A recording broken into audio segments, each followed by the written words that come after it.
masalah-masalah halal dan haram yang sering terjadi di masyarakat. Karena kalau dari secara hukumnya Ibu sudah belajar kemarin dari apa saja yang diharamkan di dalam Al-Quran.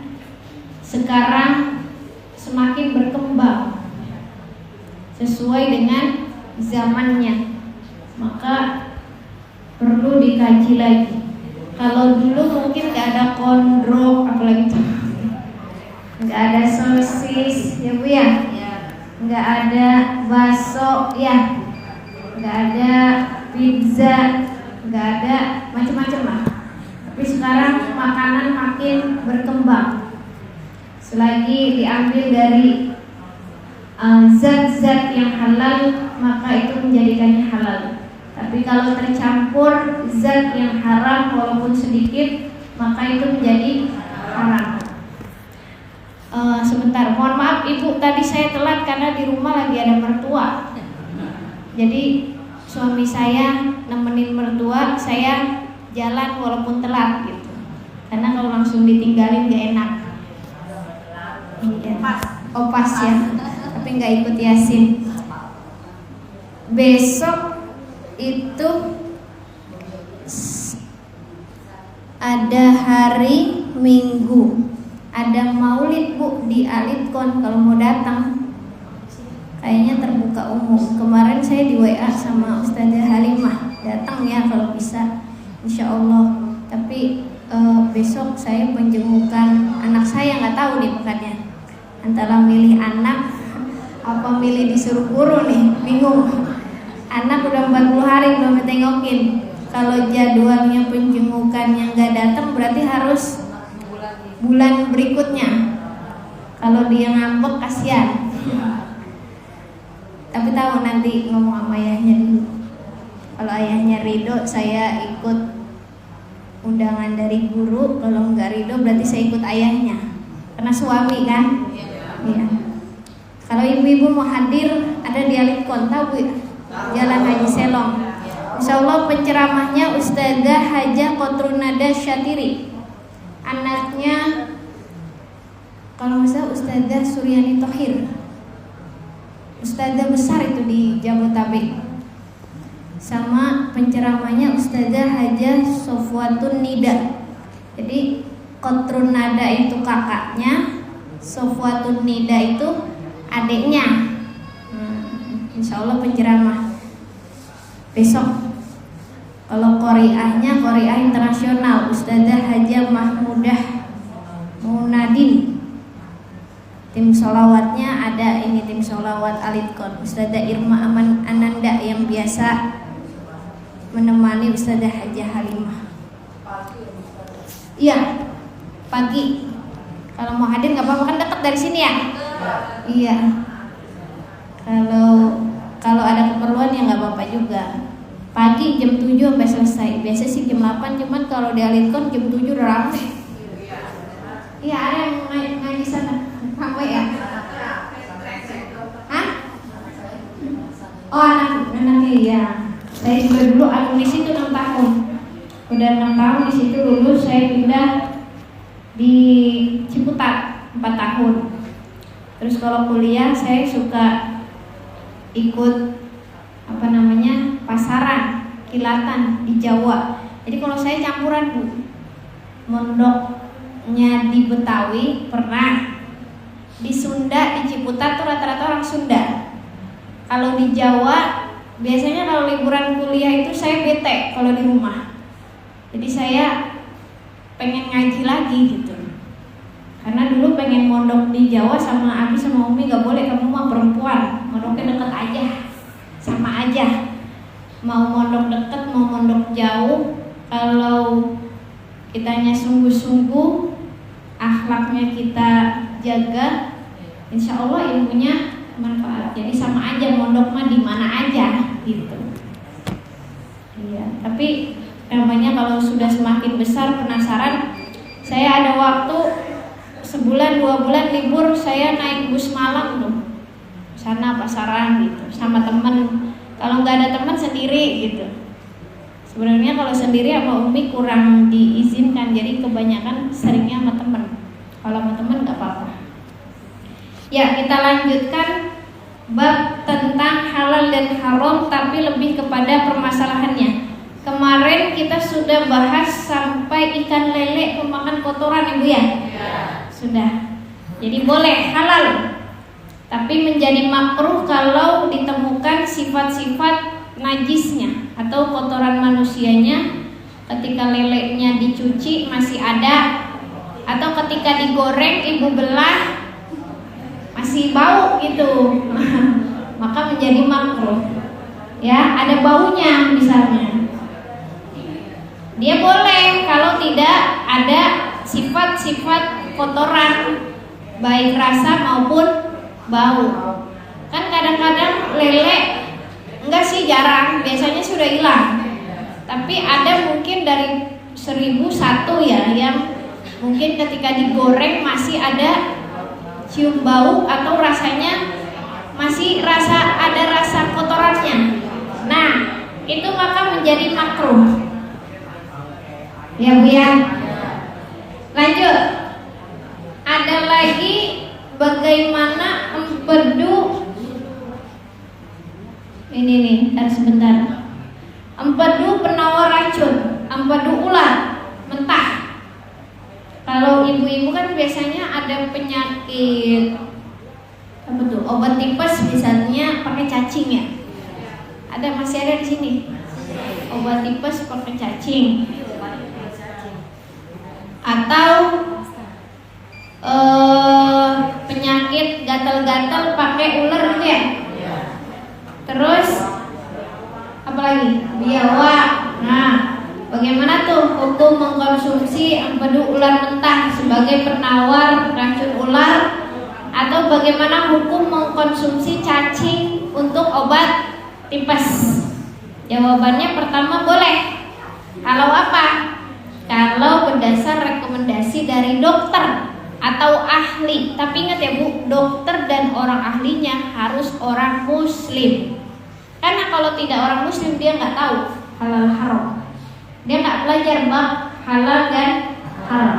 Kalau dokternya, insya Allah kalau teman-teman saya tuh banyak dokter dari UIN ya, belajar di UIN itu dia belajar.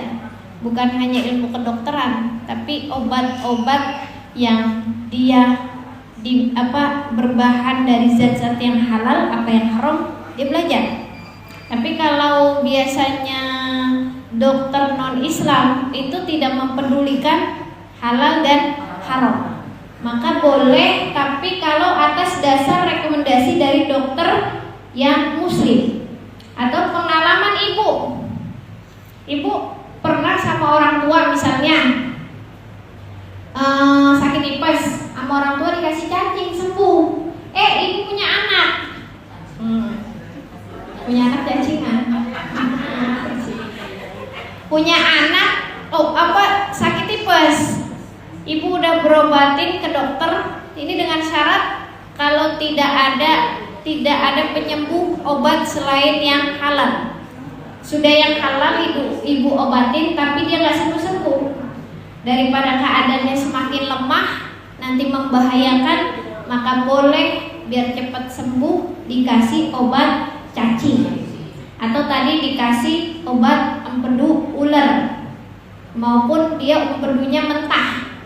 Pokoknya yang dia bernilai penawar racun. Biasanya kan kalau digigit sama ular, biasanya itu penawar racun ularnya itu empedu ular mentah Bu. Jadi kalau ada orang digigit ular, itu kan racunnya kan ular berbisa. Itu kalau menurut yang ahli ya, pengalaman, itu obatnya empedu ular mentah. Ibu cari empedu ular mentah itu cepat insya Allah. Kalau dia digigit dengan ular, adalah racun ular, penawarnya di ular itu. Itu kalau tidak ada obat lain. Daripada meninggal. Bagaimana lagi? Boleh jika memang tidak ada obat yang lebih manjur daripada cacing tadi. Tetap harus ada rekomendasi dari dokter atau dari orang ahli atau ngira-ngira. Aduh, obatnya apa ya? Gak ada orang tua, gak pernah nyuruh, gak pernah berpengalaman. Ibu tiba-tiba obatnya makan aja tuh katak. Padahal mah gak tahu gitu, asal aja. Nah, jangan, itu gak boleh. Harus ada dasar pengalaman pribadi. Pengalaman pribadi itu bisa dari orang tua, ya Bu ya. Orang tua, nenek moyang kita sudah pernah ngalamin lalu pakai itu sembuh, atau dari dokter yang muslim atau orang ahli. Kalau dulu namanya tabib. Tabib itu dalam bahasa Arab dokter. Ada lagi namanya, kalau di kalau di Tionghoa ya, makanan katak, dari katak. Swik ya. Swik apa? Swik sih. Apa tuh namanya? Swik apa swik gitu ya? Makanan dari paha katak. Dia biasanya kalau orang Tionghoa tuh paha katak Bu, paha katak dimasak. Bisa jadi sop, bisa digoreng kayak paha ayam, bisa ditumis. Itu namanya apa swik gitu. Boleh gak sih? Nah, halal gak sih konsumsi daging katak? Ibu kan sering ada kan katak di sawah. Di sini masih ada kan? Katak sama kodok sama gak sih? Sama ya? Sama. Kalau kodok bahasa apa tuh? Betawi. Kalau katak? Bahasa Indonesia. Oh, bahasa Indonesia. Oh begitu ya. Oh, kodok bahasa Betawi. Kodok ya, sembah kodok gitu. Bagaimana tuh? Nah, kalau Imam Syafi'i haram. Ya, kalau ulama Syafi'iyah bermazhab Syafi'i haram. Kenapa? Karena katak itu termasuk hewan amfibi. Amfibi itu hidup di dua alam. Jadi yang hidup di dua alam dia haram. Kenapa? Di dalam kitab Fathul Wahhab Syarah Minhajut Thalibin disebutkan wa haruma ma ya'ishu fi barri wa bahri kadibda, dan diharamkan ma ya'ishu. Ini yang dikonsumsi atau yang hidup tadi, fi barri di dalam darat, wa bahri dan di dalam laut. Kita haram tuh konsumsi binatang yang hidup di dua alam. Di dua alam itu maksudnya apa? Fi barri wal bahri, di darat dan juga di laut. Kadifda, seperti kodok atau katak, itu haram kalau menurut Imam Syafi'iyah di dalam kitab Fathul Wahhab Syarah Minhajut Thalibin, karena dia hidup dua alam dan bisa membahayakan bagi konsumsinya. Ternyata yang haram itu dia punya racun, atau bukan racun, punya bakteri. Kalau daging babi punya cacing pita, Bu. Kalau katak itu bisa ada namanya kuman salmonella. Saya juga nggak tahu tuh, itu kalau kata dokter gitu. Kuman salmonella itu kuman bakteri. Dia itu kuman itu ketika kita makan katak, kita bisa terjangkit bakteri atau kuman salmonella yang menyebabkan demam tinggi, menyebabkan apa tuh kalau ngurus buang air besar tuh apa ya? Susah buang air besar apa ya? Ya, sembelit atau kram dan sakit perut. Itu bakteri salmonella bisa menyebabkan kram dan sakit perut. Di dalam katak adanya. Makanya kenapa katak itu haram? Selain dia hewan amfibi, hidup di dua alam, laut maupun darat, dia juga punya bakteri namanya bakteri salmonella yang itu membahayakan bagi manusia.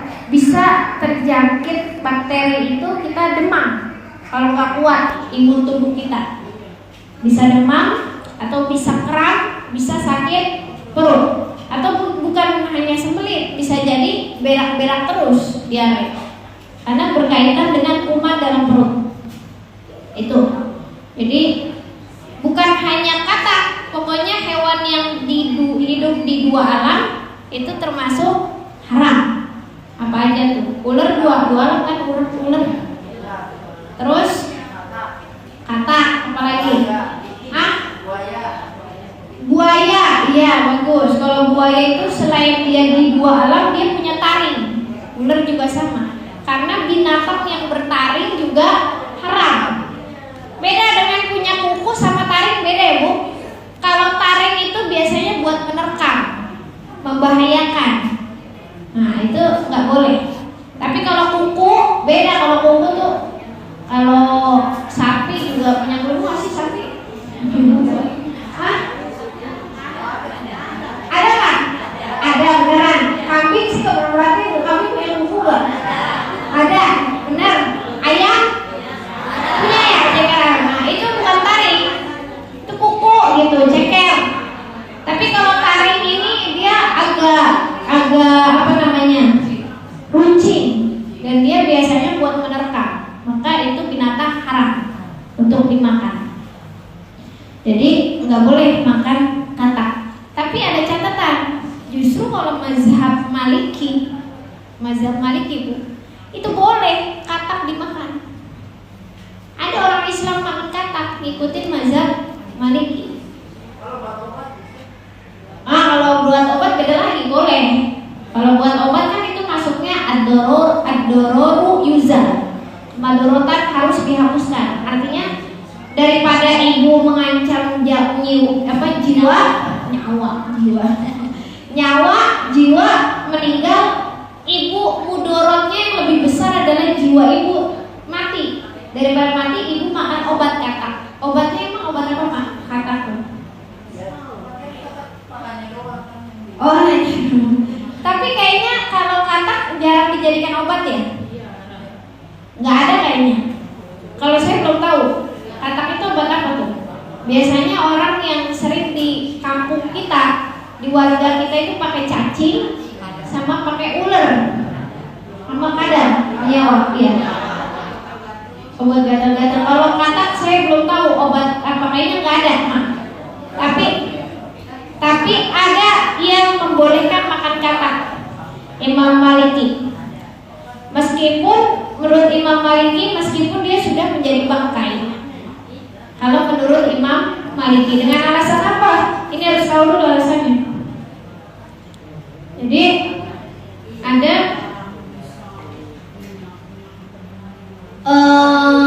di sini wala ba'sa bi aqli khashasil ardi wa huwa mimma idza dukiyat dagatal jarad, dan tidak diharamkan memakan ini hewan yang melata fil ardi, di dalam bumi, yang ada di bumi.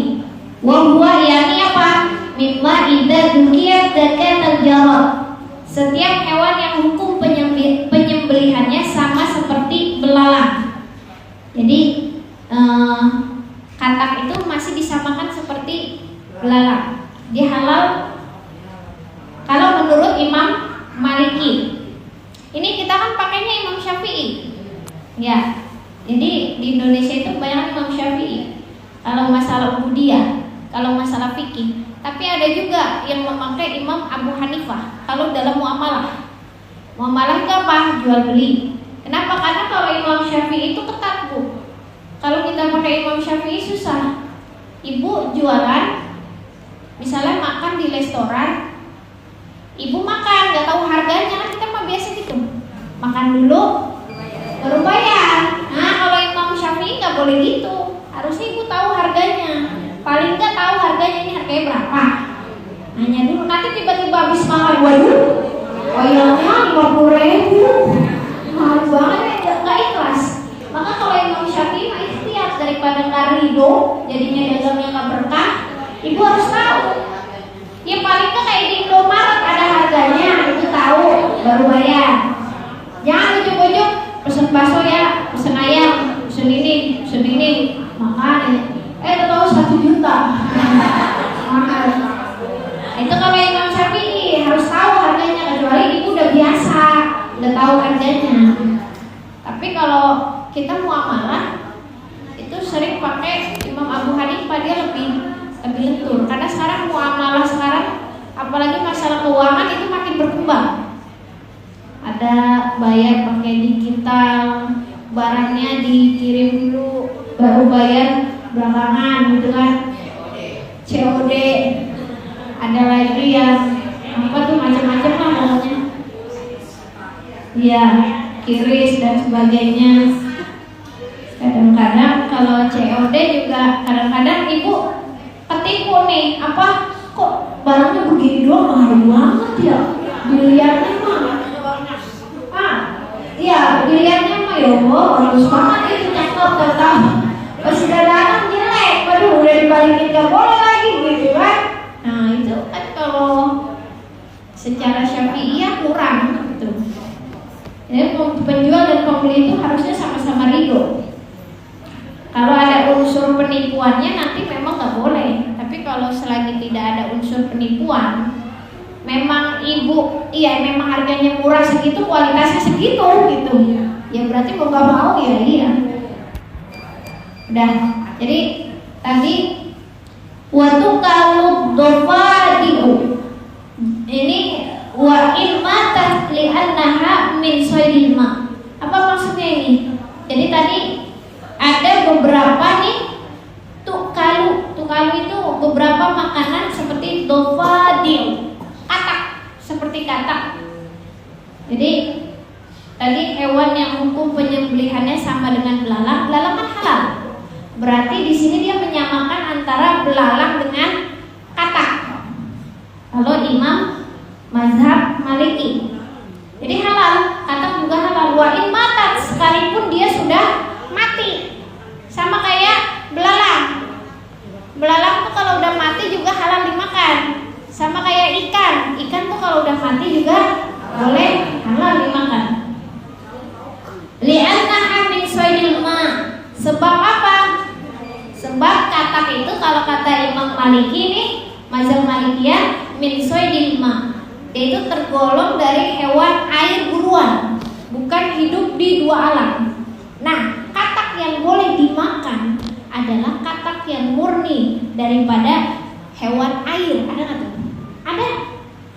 Katak yang dia tidak kuat di darat, tapi dia murni di air. Tapi jarang. Oh, kecebong memang ya. Kecebong. Iya benar, kecebong di air. Nah, berarti halal. Benar ya?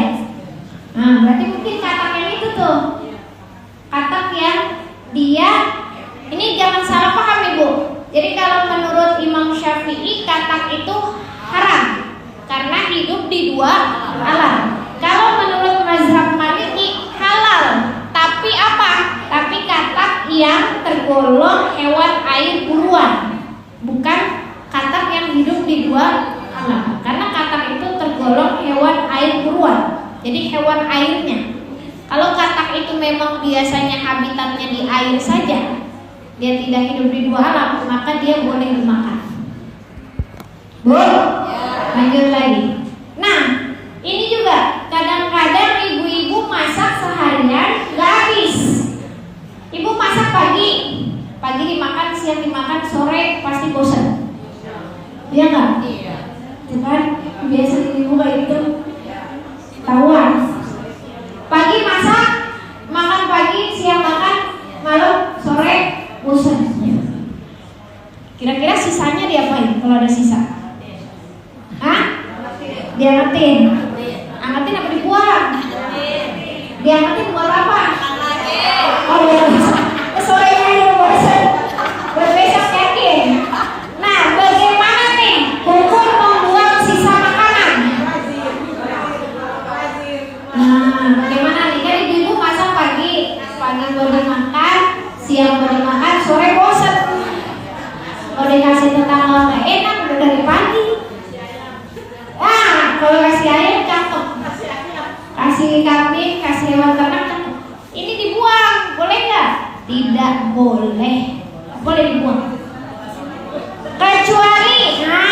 Kecuali memang sisa makanan tersebut sudah tidak bisa dimanfaatkan lagi, basi, baru dibuang. Ini kadang-kadang belum basi, cuma bosan makannya. Ya, tempe kan dari pagi digoreng, sore nggak basi, tapi bosan. Nggak boleh dibuang Bagaimana caranya kasih ayam, kasih kambing, jadiin pupuk, jadiin apalagi dimanfaatkan. Walaupun ibu tidak makan, tapi nggak boleh dibuang, harus dimanfaatkan buat binatang atau siapa. Kalau ngasih orang kan kadang ibu gak enak, udah dari pagi gitu ya, kita mau makan sendiri aja kadang gak enak gitu kan. Tapi nggak boleh dibuang selama itu belum basi. Kalau udah basi boleh, kalau udah basi mah binatang juga dikasih yang basi, gak enak. Nah, sekarang bagaimana hukumnya kopi luwak? Ibu tahu kopi luwak nggak? Itu kopinya kan dimakan sama musa kan? Dimakan sama musa. Terus dia kan terfermentasi tuh. Terus dia buang tuh, Kan kalau secara hukum kasat mata, binatang itu haram kan? Tapi ini kopinya gimana? Nah, boleh nggak kita konsumsi? Kalau biji kopinya teksturnya masih keras, habis luwak itu, habis musang itu, biji kopinya masih utuh, masih keras. Kalau misalnya kita tanam masih bisa tumbuh, atau kalau misalnya kita cuci ya masih keras gitu, maka dia hukumnya halal. Kalau kopinya masih utuh, masih keras. Nah kalau dia udah robek-robek, udah apa sih? Iya udah inilah, artinya kalau udah kakunya udah hancur, udah jadi tai beneran, nggak boleh, haram. Tapi kalau dia kopinya dicuci nih, kopinya masih utuh, masih keras gitu ya, boleh, walaupun dia sudah dimakan luwak karena sudah dibersihkan tadi dan kopinya masih utuh, masih keras. Karena dia nggak digigit tuh biasanya, hanya dia lewat doang. Dia buat fermentasi doang tuh biar kopinya enak. Ya. Nah. Iya. Kopinya tinggal jadi doang. Oh, udah saset. Iya, ibu mah udah itu mah udah melalui proses penggilingan, udah melalui proses di apa tuh namanya, sangrai. Cuma udah tinggal minum enak.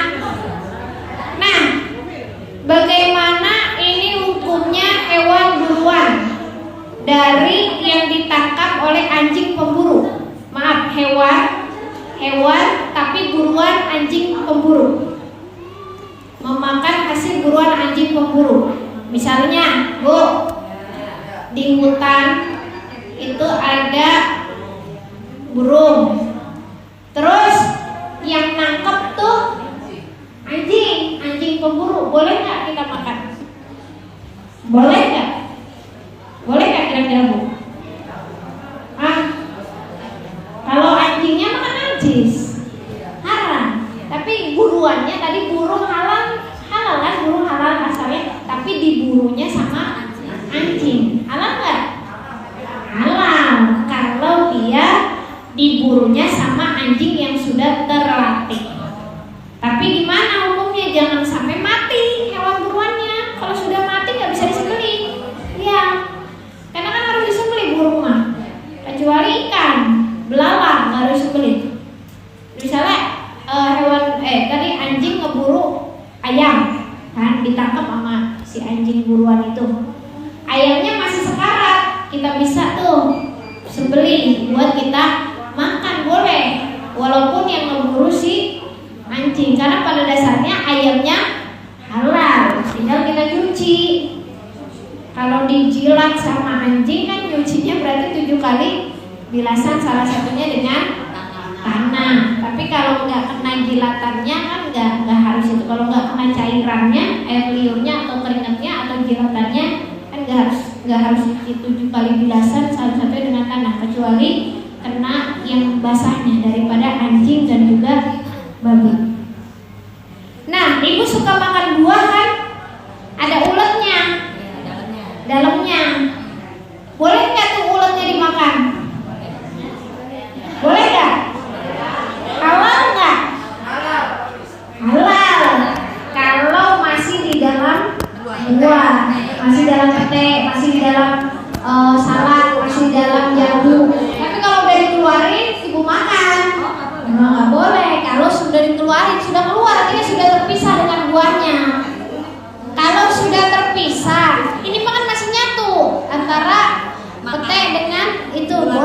silakan.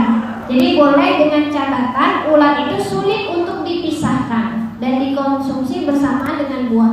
Artinya dia masih di dalam, sulit untuk dikeluarkan. Ibu biasa masak pete, ribet lah kalau dipotongin kecil-kecil gitu ya. Udah aja langsung satu geblok. Ibu makan, tiba-tiba dalamnya ada ulat, itu boleh halal.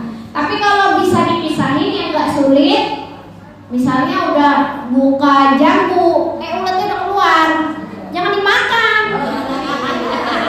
Iya, dibuang, nggak boleh, karena sudah keluar.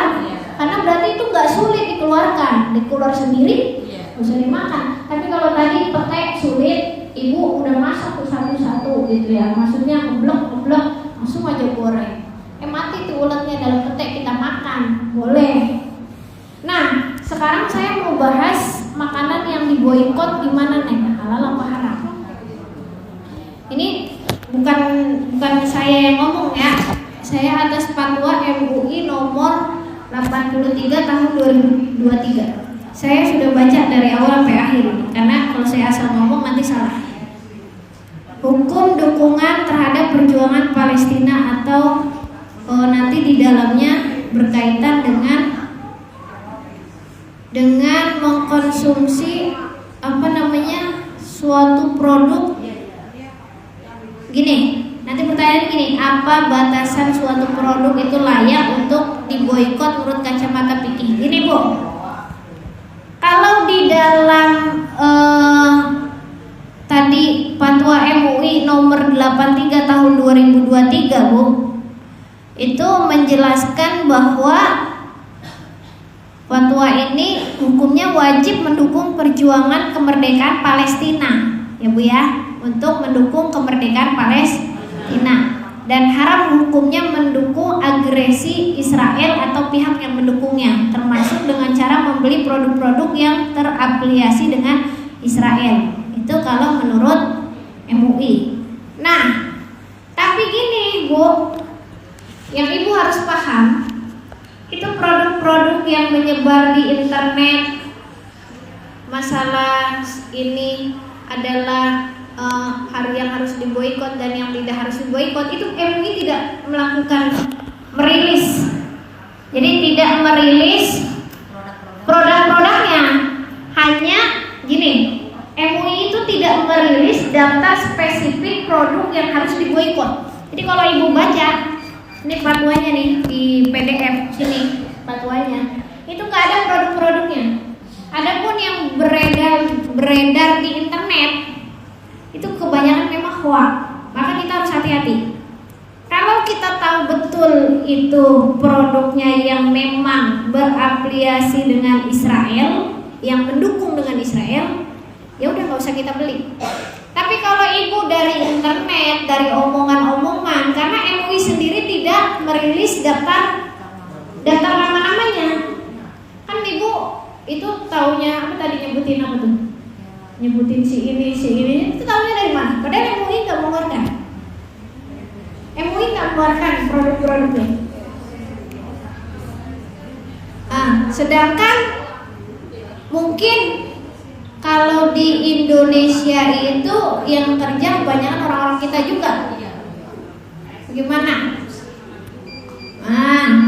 Jadi gini jawabannya, Bu. Jadi gini ya, Ibu harus paham Bu. Jadi dalam perspektif fikih, batasan mengenai produk yang layak untuk diboikot itu dikategorikan ke dalam dua indikator. Yang pertama, produk-produk yang merusak kesehatan lahir dan batin manusia. Yang kedua adalah produk-produk yang hasil penjualannya memang didukung untuk agresi dan tindakan genosida di wilayah tertentu, terutama di Palestina itu ya. Adapun kalau kita melihat misalnya satu produk, saya nggak nyebutin produknya karena saya nggak berani. MUI pun tidak menyebutkan produknya, saya tidak berani. Bahkan Profesor Quraish Shihab juga nggak berani tuh. Jadi kita hati-hati nih, jangan sampai itu Israel gitu ya. Itu kan kata siapa? Mungkin kata orang yang nggak tahu. Saya juga nggak tahu karena ininya belum jelas. MUI sendiri pun tidak merilis daftar-daftarnya. Kalau misalnya sudah jelas dia memang berafiliasi dengan Israel, dia membantu keuntungannya buat Israel, ya udah berarti kita nggak usah beli. Tapi kalau masih katanya dan katanya, berarti itu kan masih belum pasti. Selagi itu produknya halal berarti dan tidak merusak tubuh ibu, dan produknya juga keuntungannya kita nggak tahu dia mendukung Israel atau tidak, maka masih boleh dibeli atau masih boleh dimakan. Kalau seandainya sebenarnya kalau misalnya emang itu haram diboikot, apakah enggak aja gitu, apa label MUI-nya tuh dicabut aja, kan bisa gitu kan harusnya. Tapi ini MUI nggak berani, karena mungkin MUI pun nggak kesitunya, nggak tahu seterang benderangnya dia mendukung atau tidaknya. Maka apalagi apakah misalnya yang mendukung itu hanya yang di bagian Amerika saja, adapun yang bekerja sama tapi dia tidak mendukung, nggak tahu, saya juga nggak tahu ya Bu ya, dia tidak mendukung atau memang ada dukungannya, nggak tahu saya juga. Makanya selagi ibu itu tahu kalau dia mendukung, ya udah nggak usah dibeli. Tapi kalau ibu nggak tahu, artinya karena memang dari ulama pun tidak ada yang merilis produk-produk apa aja, kita bingung ya. Dari aplikasi juga kan, namanya aplikasi kan yang buat manusia, belum tentu ulama kan. MUI juga tidak memberikan pedoman apa saja produk-produknya. Pokoknya kalau kita tahu, oh dia bener nih mendukung Israel gitu, keuntungannya buat Israel, maka kita tidak usah beli. Tapi kalau tidak jelas, baru katanya, maka ya udah masih boleh dibeli. Tapi gini pertanyaannya, kalau misalnya memang produk itu sudah jelas mendukung Israel, misalnya Bu ya, sudah fakta, de facto dia mendukung Israel, ibu punya produk itu di rumah atau dikasih, ya kan? Di rumah yang belum habis, gimana? Kalau selagi itu produknya halal, itu ibu belinya belum tahu, silakan dihabiskan. Apalagi ibu punya warung, ya Allah, punya warung, masih dibuang, sayang kan, mubazir. Jadi ya udah, selagi ibu belum tahu ya, karena memang tidak ada yang secara jelas spesifik merilis. Ini harus paham kenapa? Karena ya banyak hoax yang beredar di masyarakat. Tapi selama itu ibu tahu, oh itu memang produknya Israel nih, gitu kan, udah lah nggak usah dibeli. Tapi kalau misalnya itu produknya orang, produk misalnya Indonesia, dan dia tidak ada sangkut pautnya dengan Israel, atau dia produk luar negeri tapi tidak ada sangkut pautnya dengan mendukung Israel, ya nggak apa-apa. Bu, ada yang mau bertanya sampai sini? Sudah sore. Ini cuma bahas begini aja ya, Masya Allah. Udah jam 5 aja.